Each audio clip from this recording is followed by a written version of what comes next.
Hello and welcome back to Chased by Grace. My name is Lee Robinson. I am your host. I appreciate you taking the time to tune in this evening or whenever you might be viewing this. Chased by Grace here, what we do is we have people come in to share their stories really of how God's amazing and wonderful grace has chased them down in their lives and showed himself strong. I want to read this verse, what our show is really based on. You know this verse, but maybe have not appreciated the impact of it. Psalm 23 in verse number 6 says this: "Surely goodness and mercy shall follow me all the days of my life, and I will dwell in the house of the Lord forever." These words were written by David, who was anointed king, but not king yet because he was being chased down by the king in Israel. This is a man who was betrayed. He was running for his life. I'm sure he was hungry and thirsty. He was just ejected really from his community, from his nation. And biggest of all is he was crying out to God. You know, God, what are you doing in my life? His whole world was just caving in and upside down. And here is this man saying these words. Surely, that means he had this deep confidence. Goodness and mercy shall follow me. And the idea of following here is not like trailing behind, but the idea here is of pursuing, hunting down, chasing somebody down.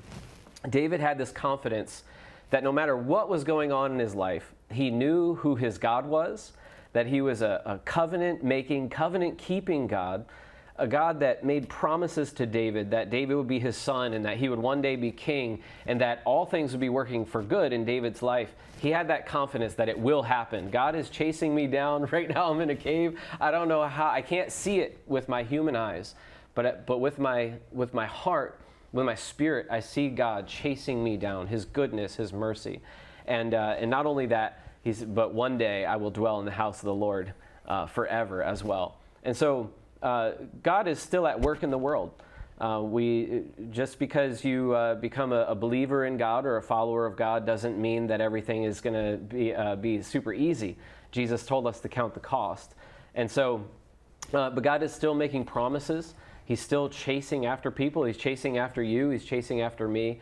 And our desire here is to just highlight how God has done that in people's lives, to see how he's brought people through and trials and come out the other side. So thank you so much for tuning in. Our prayer is that God would use this for his glory and would help you in some way this evening. So with no further ado, tonight we have with us Pastor Matt Grohocki with us.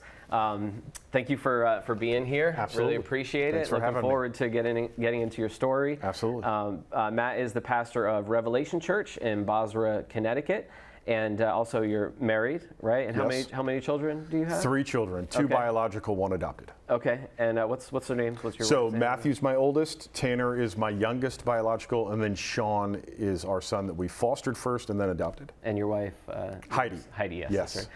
Yeah, okay, amazing. And so you're pastoring at the church, lead pastor there, founding pastor. Yes, sir. Which was 2012.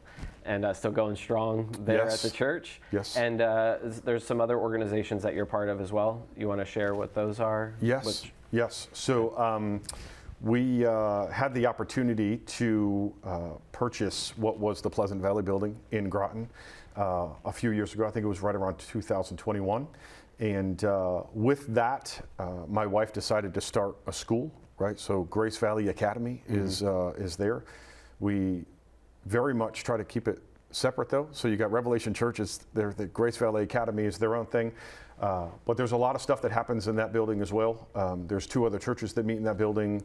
Malta, which is a homeless ministry, works out of the fellowship hall. There's a Christian counselor that works out of one of the offices. And so, there's a lot that's going on. Yeah.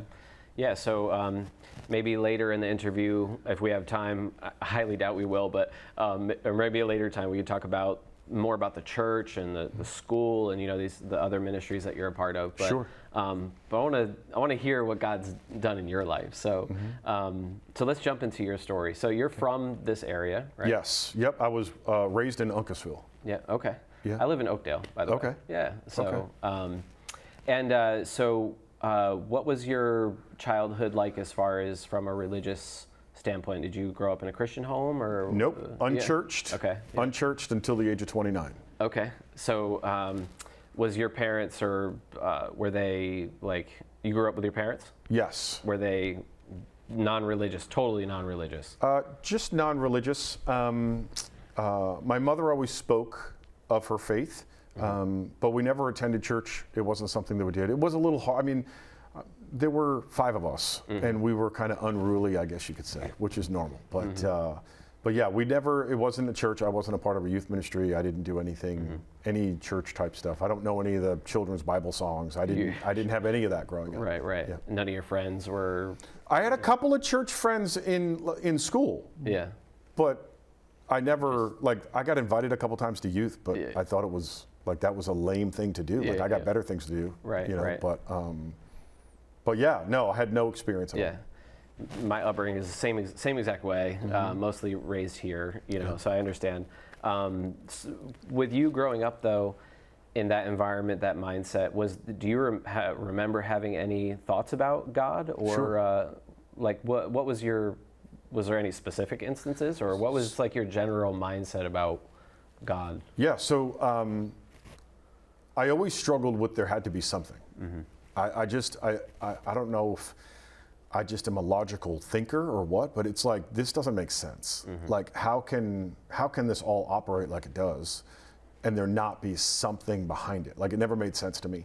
But I do recall very clearly that when I was probably 5 or 6, we went to church on an Easter or a Christmas. I can't even remember what holiday it was, but it was one of the two.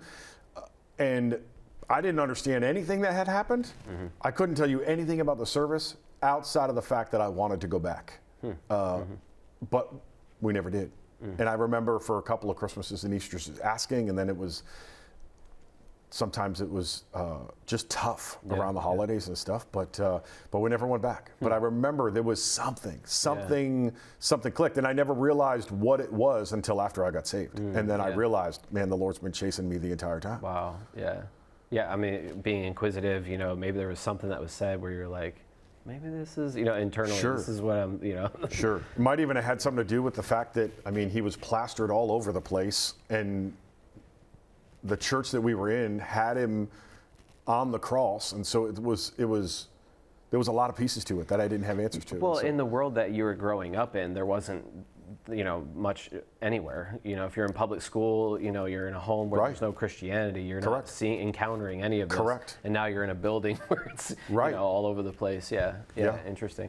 What was your what were you really living for then? When you were younger, did you have any solid dreams or ambitions or anything like that, or what did you think life was? The meaning of it was for you?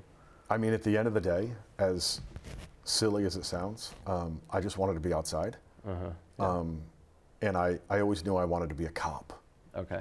Yeah. My father was a cop, and I used to remember as a youngster hearing him come in from second shift, waking up in the middle of the night, going downstairs just to unvelcro his bulletproof vest and then go back to bed. And so I always wanted to be a cop, and I always wanted to be outside. Half of that didn't pan out. So. Okay. So you you graduated high school? Did you go to college or get into work? Did not go to college. So I met my wife. My sophomore year in high school. Right. Okay. So we were 16 when we met. We were engaged by the time we were 18. When we graduated high school, she went to Eastern and got her degree. I went to college for a year and realized it's just as bad as high school. And so then I joined the Navy. I went into the Navy for 4 years. And then while I was in the Navy, that was when we got married.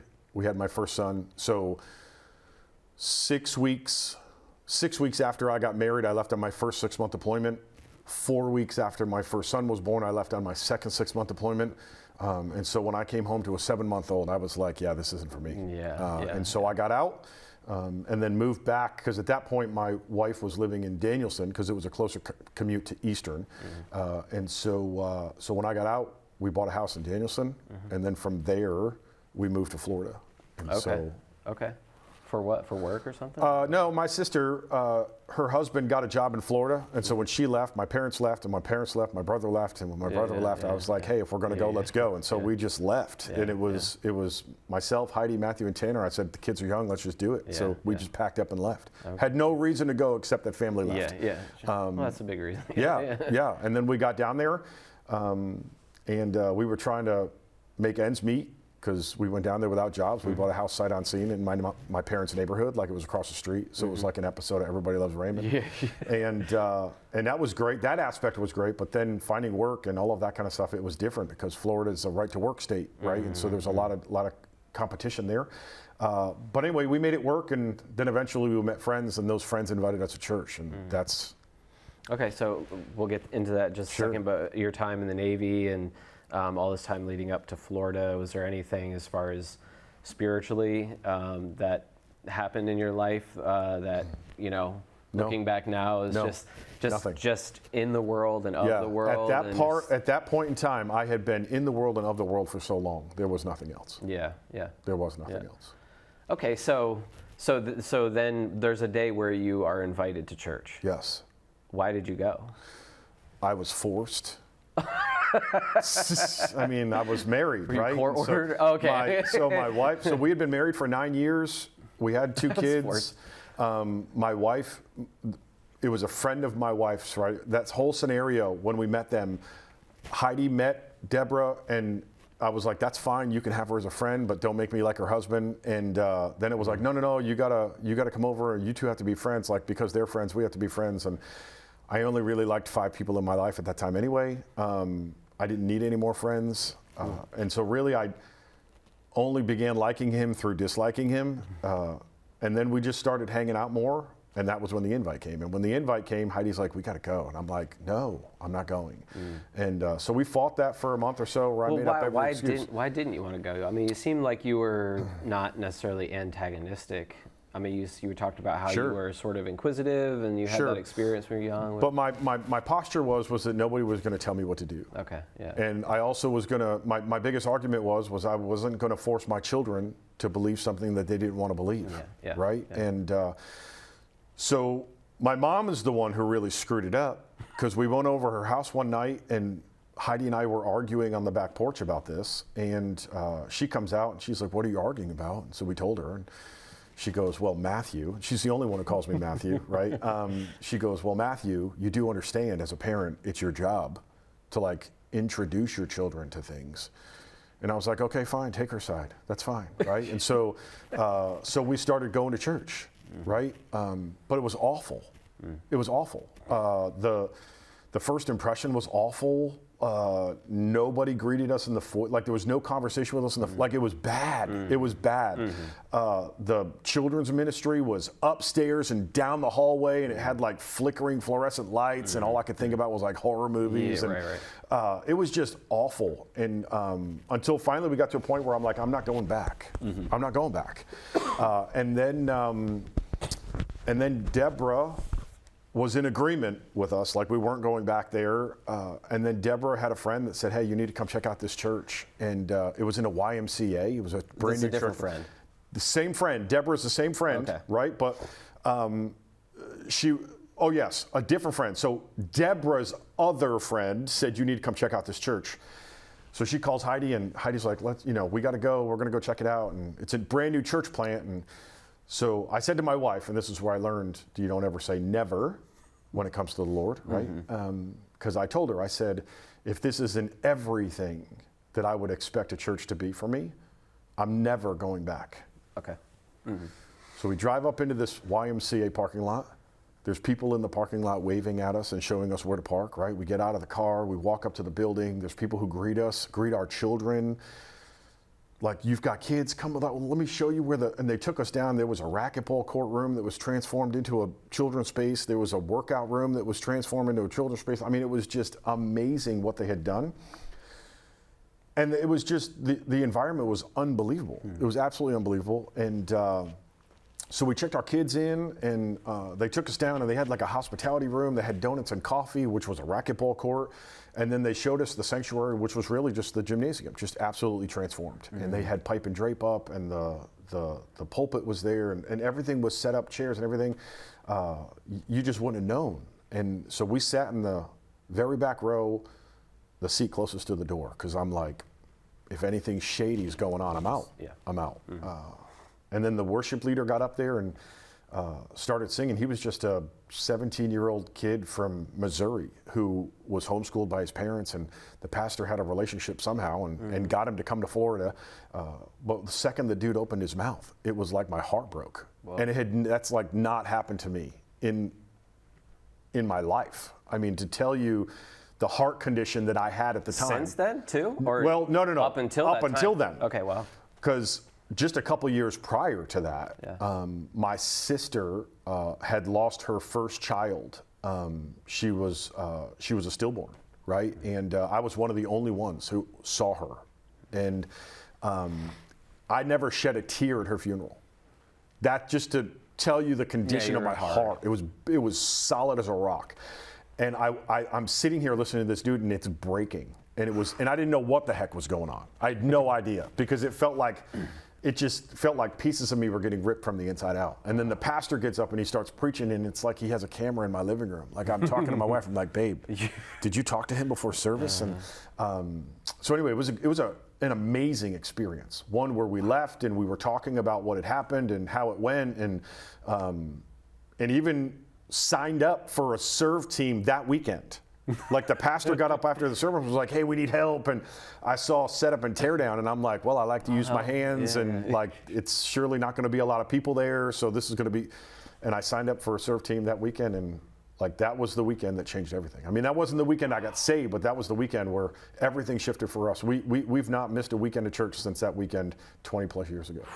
Wow. Mm-hmm. So, whoa, that's awesome. Okay, so you like, leading up to that day going to church, you were not like really excited about going at all. You were just going because your wife, you were forced to, right? Correct. Because your wife wanted. Yeah. There wasn't anything in you that was like, I really should, know God, or like for my kids. Nothing. Wow. Nothing. Wow. No. Just a hard heart, like heart. I didn't think my kids needed anything. I'm just gonna ride this out. Yeah, I didn't think my kids needed anything more than me. Wow. So, okay, was there anything specific that was being said in the song or the sermon, or was there, or was it just? It's hard to remember what was said. All I know is it felt like they were talking to me. Wow. And when Jacob was singing, it was as if, even though I've never heard a worship song in my life up to this point, it was as if I had always known this. Like I've always known, right? Yeah. It was just amazing, and it was weeks and months of us leaving church going, I don't know what the heck is going on, right? But something's happening. After that, yes, just conversations between Heidi and I, over and over and over and over again. Mm-hmm. Wow. Yeah. Wow, that's amazing. Okay, so in that service and after that, what did you think was happening? Like what was the? Obviously, you knew this was God. Or not yet. Okay. Not yet. Not what yet. Was changing in you, I don't think I would have like, given him credit yet. Okay. Really? Yeah. Wow. I do now. Yeah, but I understand then that. I was too arrogant and too prideful to give him credit. Wow. Okay. So what did you think was happening? I mean, I blamed it on allergies. That's why my eye was leaking. And wow. Yeah, I wasn't. What about your affections, though? Like what? Like your. You're not allowed to have that. I'm not allowed to have affections as a man. Okay. Are you kidding? You know what I'm saying? Like no, I understand. That's weakness. Yeah, that was weakness in my world back then. So I wasn't going to acknowledge that. Wow. I mean, it was profound enough that I was having a conversation with my wife that I was being impacted. Wow. I mean, that was an ordained process right there. Like that's who I was. I wasn't going to admit fault, weakness. Like I wasn't going to do any of that. So what were your conversations about? Like, what were It was really just dumbfoundedness of like I couldn't put my finger on it, and it was absolutely. like, were you trying to just say to her like this happened, you know, and like? Yeah, like I would just bring up something about that I felt in the service, and she's like, "Wait, you too?" And I was like, "Yes." And then we started talking more about it, and it was this thing of almost like we were embarrassed to even say that we were being impacted by it, because it just seemed so foreign to us. Yeah. And we had such a worldly life at the time that none of this should make sense. Like, it shouldn't make sense. Yes, yeah. We've survived for 9 years married. We've got 2 kids. We're living a life that is what the world would consider a great life. So why would any of this make sense or matter? Yet it was. Yeah. And we couldn't figure it out. But that just drove us to this place of like discipleship and digging deeper. And Yeah, I was gonna say, did you start changing like your behavior and your attitudes, or what? it was, so much happened. So much happened. I mean, I went from not caring to just seeking, like all I wanted. And so every single week I went anticipating that something new was going to happen. And it did. I mean, the pastor spoke on a new thing and it was something else. And all I decided to do was, I said, I'm just going to do whatever he says to do. Because he seems trustworthy so far. Like, I don't even really know the guy. You're talking about the pastor? The pastor. Okay, yeah. But the church was small enough at the time where I had access to him that people don't have access to him now. I mean, when we started going to New Walk in Zephyr Hills, Florida, this New Walk church, when we started going there, that weekend there were 86 people in attendance, okay? He's probably around 5,000 people a weekend now. And so you don't get the access to Pastor Gary today like I had with him back then.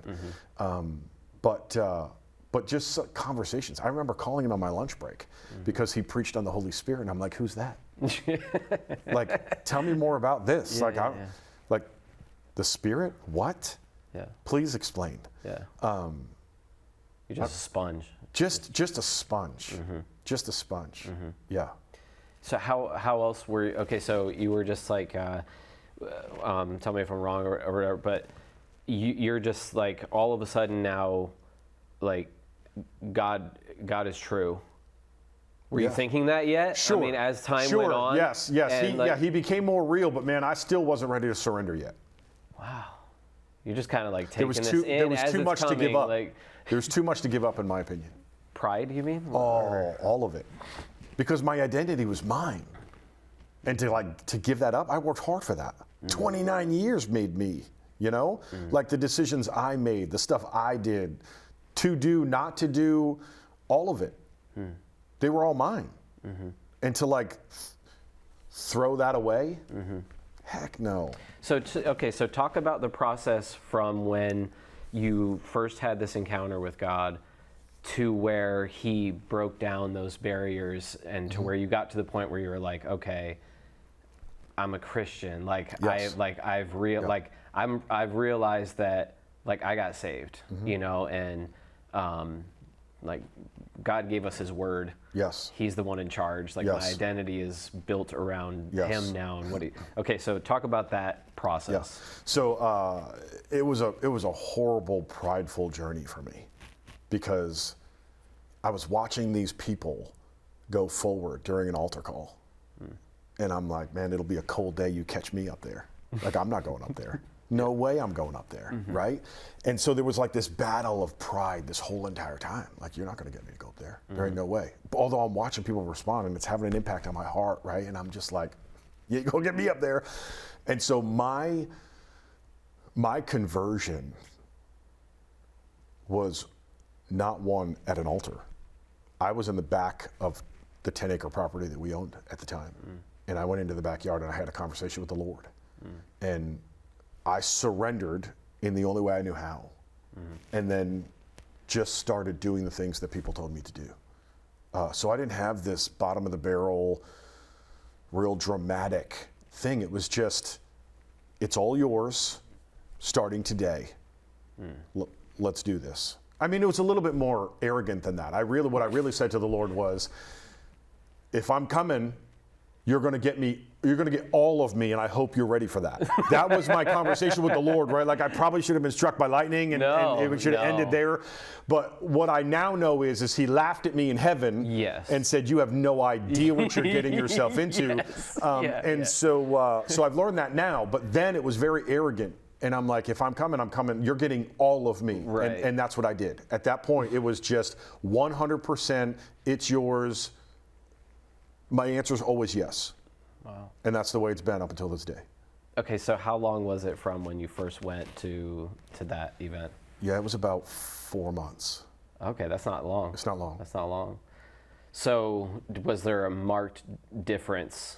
Well, first, like in you at that moment, did you notice something's different now after that? Well, just the willingness. Yeah. Just the willingness to admit that I need, to God, even to God, privately to God, even privately to God, that I needed a Savior. Yeah. Like that was one of the most significant milestones in my life. Is getting over myself enough to be able to admit that. And then from there, it was just, I mean, it was like a rocket ship. You know. Did you like come out of the woods like Moses coming down from the mountain? Or Man, I came out and I went inside and I told my wife, right, which was another thing. Like I normally wouldn't talk about these things, but I had a conversation with my wife and she's like, I've made the decision also. Like she didn't tell me when because she had actually made her decision prior to mine. And so we start having the conversation about that, and then that led to us getting baptized. And then from there, it was this incremental thing. It was not, you know, you don't just wake up one day and you've got all the grace and all the mercy and all the pride is gone. The Lord's still working on all that in my life, you know. And so, but yeah, there were things that were happening. And but for it to be what you just described was going from spectator, you know, quiet observer, you know, to a public confession now. Correct. You know, I'm identifying as a Christian. Correct. I'm getting baptized. Like I'm all in. Yes. Wow. Yeah. Okay, so praise the Lord. Like what? Maybe can you just reflect a little bit more on like your mindset then, and even looking back now? What was it about all of this that really compelled you to go all in? It was undeniable. That it was true? I couldn't deny it. No matter how much I wanted to argue, no matter how much I wanted to try to prove. The gospel? All of it. All of it, yeah. All of it. It was just the fact of the work that was being done inside of me, right? The fact that I was experiencing things, even in like the place of how I dealt with my children. Yeah. I was never impacted negatively by that before, right? You're going to do what I say, how I say it, when I say it, period. And sometimes I might not got to say it. I'll just look at you from across the room. That's how we were going, right? And so, but when my heart started to feel like just the anger and the rage that was in me in those situations and how I shouldn't be experiencing those types of things. The conscience is starting to come out, right? But I couldn't argue it. Yeah. I couldn't deny it. Yeah. And it was like truth bombs every week something else was coming out. And then, you know, and of course now we're very consistently in our Bibles and we're learning about prayer, and I've got an accountability partner at this point in time because I'd been in a connection group and some guy decided to take me under his wing. And so all this kind of stuff is happening and it's blowing my mind. It's blowing my mind. Yeah, yeah. I don't know why this is coming to my mind right now, but I've been to your church and I see some of the things that you were describing that was different about this church from the first church that you went to. Okay. Do you think that, obviously God used that, right? God used the whole setting of how that church operated for you. Correct. I don't know if I'm getting too philosophical right now or whatever, but like, do you think God was going to do this work in you no matter what? Or do you think God really used that church, I guess let me put it really simple. How big of a deal do you think it was that church was being run the way it was, and how that impacted your life? Yeah, I don't know that the atmosphere of New Walk would have had the impact that it would have had if I weren't to have had that first experience. And but it's also led to a place of like today where I like to mentor churches. I like to just talk to pastors and just, you know, and help them through some of these barriers, right? Because there's a lot of people who lead their churches from a place of like a field of dreams philosophy, right? Like if you build it, they will come. And that's not real. That doesn't happen, you know? I mean, just because I'm not taking anything away from the Word of God, but just because the Word of God is open in the pulpit doesn't mean that people are coming to hear it. Like they got to know you're there. They get, you know, like there's things you have to do when they get there and those kinds of things. But a lot of that had an impact on me, and so I feel like that first place was necessary. And I also feel like just because of who I was and where I was, it was necessary in the process. I felt like a layer had to be chiseled off. Because if I didn't have something to compare it to, perhaps New Walk wouldn't have been as impactful as it was, right? Where when I went there and I was like, yeah, this isn't quite the fit. And then I went over here and it was like, well, that was a little bit, if I would have gone to New Walk first, I don't know if I would have gone, I think that first place might have softened me a smidge, right? Because I at least had been in the door a few times, right? But yeah, no, the Lord, I feel like the Lord's plan for me was this from the beginning. There was no ifs, ands, or buts about it. I mean, it was so, all the things that I took in from my church in Florida just became part of my DNA. It's just interesting. It's just who I became. Right. And so it was and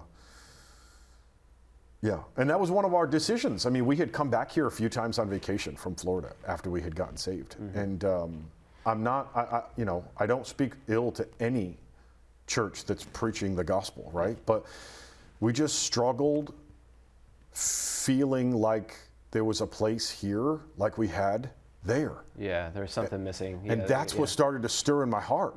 And because trust me. Do you know Glenn Johnson?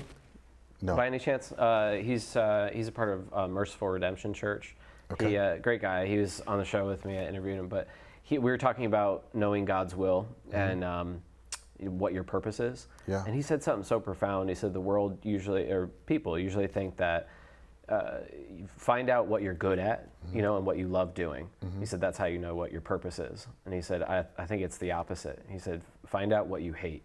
He said, and then you'll know your purpose. He said, because everybody doesn't see the world the way you do. I love that. So if you see something, right, if you're seeing a problem or an injustice and your heart's like, that's one of the ways that God's speaking to you, you know? So it sounds like from the very beginning you were looking at the way the church was operating and had a sense about what should be happening, you know?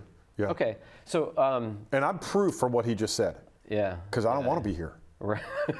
I'm just going to be transparent. I don't want to be here. Right? But I was called here. And so I don't have much of a choice unless I want to be outside the will of the Lord. But but if the Lord gave me a choice today to not be here in Connecticut, I wouldn't be here. Like this is not my desired location. You know, I grew up here. I have family here. I've loved it here for years, but like this wouldn't be my choice. You know, I mean, there's in the woods somewhere. Well, I mean,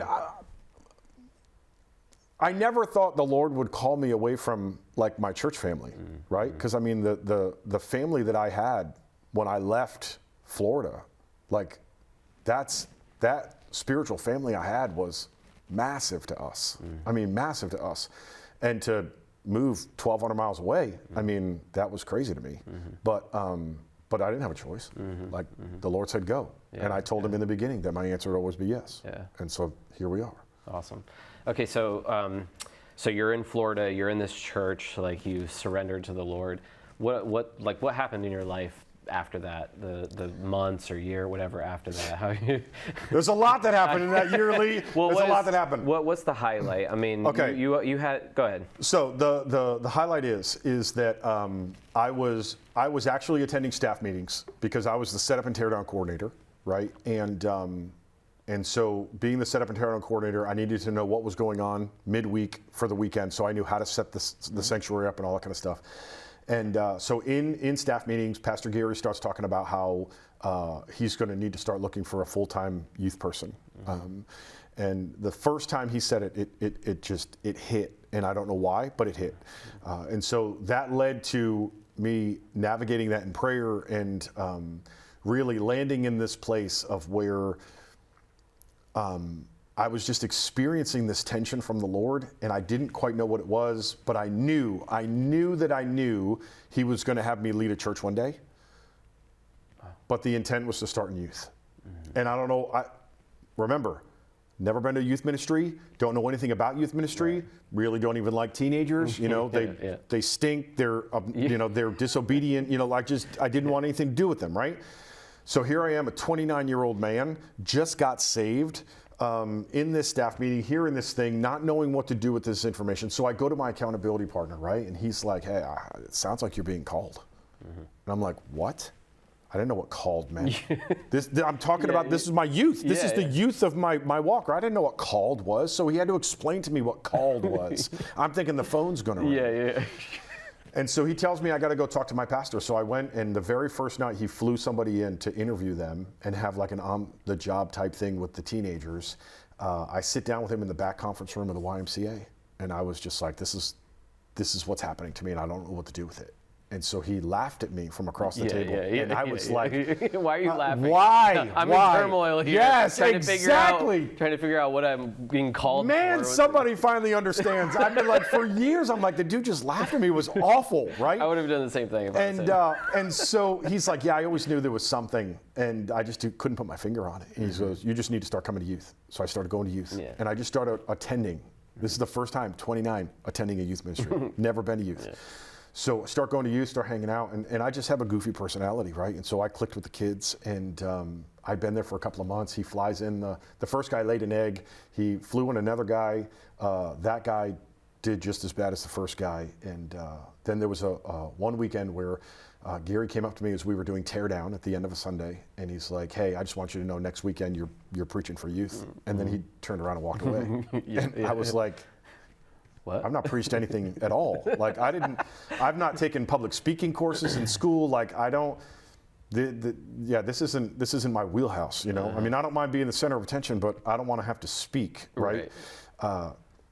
And so there was no argument. What was I going to say, right? No, that's not an option for me, right? My answer is always yes. So I went home and I Googled youth ministry. And when I Googled youth ministry, right, just listen to how silly this is. I Googled youth ministry, and Doug Fields pops up, who was the youth pastor at Saddleback, right? Because all his stuff was online, right? So I stole one of his, I didn't steal. He had a free resource. I took it offline, printed it, and plagiarized it. I plagiarized it. I'm telling you 100%, I preached his message at that youth ministry the next weekend because I didn't know what to do. I didn't know what to do, right? And so Gary comes up after the service, and I know now that the reason he was going to have me speak was because he felt like it would be proof to me without him having to tell me that I wasn't the guy. And so when I had preached the message, he came up to me after the service and he goes, hey man, you threw a wrench in my plans. And I'm like, I don't know what that means. That's as bad as laughing at me in the conference room. And he's like, yeah, I'm going to consider you now. And long story short, a couple months later, he had me become the youth leader, and then I did it for 11 months bivocationally. I was working my construction job and being the youth leader, and then after 11 months, he brought me on full-time. Full-time wasn't full-time. It was full-time time, part-time pay. But my wife and I figured it out. We made it work, right? And I ended up being full-time, and so I led the youth ministry there for 3.5 years before I stepped back from that and came here to plant this church. You're 29? I was 29. You were 29, and you're pouring your life full-time into teenagers that you don't like. Correct. Well, I began to like them. Right. They grew on me. But you decided to do this, the whole thing. You're not. So why were you doing this? Why were you doing it? I didn't have a choice. I didn't have a choice. I mean, I was in this spot of where I knew the Lord said, you're going to lead my church one day, but you have to start in youth. That didn't make any sense to me. Like, what is some silly, young, inexperienced person in youth ministry have to do with leading a church? It didn't make sense to me. But I mean, okay, so like you're being, you explain everything well. You surrendered to God, and you said yes. That's your only answer. That's right? it. Was there any kind of like I've experienced the love of God or the goodness of God or the truth of God, and that's what I want to share with other people? Was that going on in your heart and your mind too, or was it just? I hadn't had enough time, Lee. I hadn't had enough time. It was just, okay, God showed himself to me and I said yes. So there's a lot of nuances that are left out, right? Like, I mean, when there was a need in the nursery, I went. When there was a need for something else, I went. When there was pastoral care stuff that had to be done that couldn't be done, I went. You know, I mean, my pastor had struggled with some anxiety stuff in the beginning, which led him to having like heart palpitations where he thought he was having a heart attack. And so there was like 6 months where he only came on the weekends, right? And so when things needed to get done, people were calling me. And I just love what's happening, like the story, what was happening. Like this is all sort of reluctant in your own heart. Like it's not even something you really wanted to be doing, but God, there was some kind of power. There was some kind of power that moved into your life that like grabbed a hold of you, and it was leading you to do something you didn't even want to do. Yes. But it was good though. It was good. There was a like purpose. You were serving people. Like you're serving people. You're serving a church. You're serving kids. Like you're doing all this stuff that you really don't want to do. Right, but there's an evidence there that this is God. Like God was at work in your life. And he kept showing up over and over and over again, and that was the thing. He always showed up. Always showed up. And it was even in little things. Conversations, he shows up. Prayer gets answered, he's showing up. Different scenarios that were happening, he was always showing up. So there was always proof. And so as long as I had proof, I was good. I was just, you know, he just kept proving himself over and over and over again. And I'm like, listen, if you're going to keep showing up, I'm going to keep showing up. Yeah. And that's really how it went. Wow. That was how long ago? So that was, let's see, I got saved in 2007. So you're talking, this is 2008 or so? Mm-hmm. Yep. Yeah, I 18 left, years or something. Yeah, I left Florida. I arrived here in Connecticut February 2nd of 2012. Okay. There's so much that I'd want to talk to you about as far as like how God worked in your heart to come back here to start the church. I'd like to talk to you about with the church, you know, and how God's worked in the church and everything. Maybe we can do that another time if you'd be interested. But in the last, I just want to focus. We have like 10 more minutes or so. I want to just focus on you personally. Sure. In the last 18 years or so, what would you say is like some of the biggest ways that God has shown up in your life? The Christian life is likened to a journey, right? A marathon. It's not a sprint. Have there been any seasons of like very, you know, deep difficulties that you were like, I don't know about this thing now, you know? Has anything like that happened in your life? It's never been to a place of where I've questioned either my faith or my call. But I have argued with him a couple of times. And I think one that stands out more than others is I was in a real tough season a few years ago. And it was mostly around just leadership stuff, right? And I remember walking across the parking lot after a meeting that I didn't want to have and having a conversation with the Lord. And I'm like, I know I love you. I know I love you. But I really don't love what you have me doing right now. And man, if I've ever heard the Lord's voice, I heard him say, good thing I didn't call you to love it. God has such an amazing sense of humor. Because, and that's all I needed. Yeah. That's all I needed. Yeah. I needed to know that feeling the way I felt was okay. And he was going to stay as consistent as he always has. And it was such a short moment. Like I came out of that office thinking, this is this is the closest I've ever been. And I hear stories of where people just walk away for things like this, or they step down for things like this, or whatever the case might be. And I'm walking down the parking lot thinking, man, this could be the beginning of the end. Mm-hmm. And I just have this moment, and it cleared everything up for me. Mm. Because guess what? When you know you don't have to love it, what's left that could hurt me? Mm-hmm. What's left that I could lose? What's left that could, try to create damage? What work could the enemy do? There's nothing. Mm-hmm. There's nothing. Mm-hmm. Like, I know I'm smack dab in the middle of the will of the Lord. Mm-hmm. Mm-hmm. And he never called me to love it. Yeah. So here we are. That's really interesting. So, okay, so this was God telling you that, hey, like, it's going to be rough. Mm-hmm. There's going to be rough times. Yeah. But I'm calling you to that. Yes. I'm leading you into this. Sure. Sure. So as long never as... mind remind you that, oh, by the way, you're never going to have to experience what Christ experienced for you personally. Yeah, yeah. Like, never mind that. Right. But yes. Yeah. Do you think up to that moment there was a sense in which you thought like God's will did mean that you were going to enjoy what you were doing?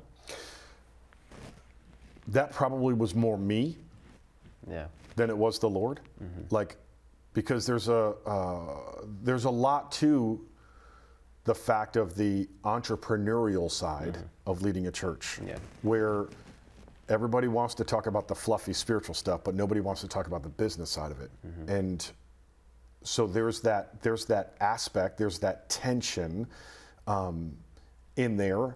And I think this was just this transformational place where I've always kept a very positive attitude about all kinds of things. But in this moment, whether it was, the enemy trying to whittle in where he wanted, where he felt he had an edge or whatever, right. It was just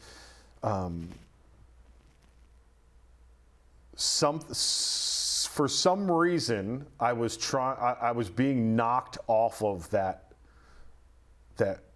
level place that I had created, because I did love I still love what I do. I love what I do. Yeah. But when I know I'm not called to love it, like, he doesn't have me here to love it. The fact that I love it, in my opinion, now is a blessing. Yeah. It's a blessing that I get to love what I do. But I'm also learning that even though I love what I do, it doesn't mean it's always going to be easy. Mm-hmm. Mm-hmm. That's the biggest piece of the puzzle. Yeah. God has a way of speaking to us in a way that no other person can. Sure. I mean, because like in that setting, that situation that you're describing, nobody knew what to say to you, that could hit that deeply. Sure. And just the fact that God is our Father, just like how we see and know our children in a way, in this special way, God is that to us. Absolutely. Yeah. Praise the Lord. Yeah. Time's gonna run up very quickly. I wish we had several hours to talk to each other, but what do you think is, over the last time, or since the time you've been saved, what do you think that aspect of God is the most meaningful to you? We have this walk with God, like a daily journey with God, and we each have, there's one God, but we all have a unique relationship with the Lord. Mm-hmm. What would you say is that aspect of God that's the most meaningful or precious to you?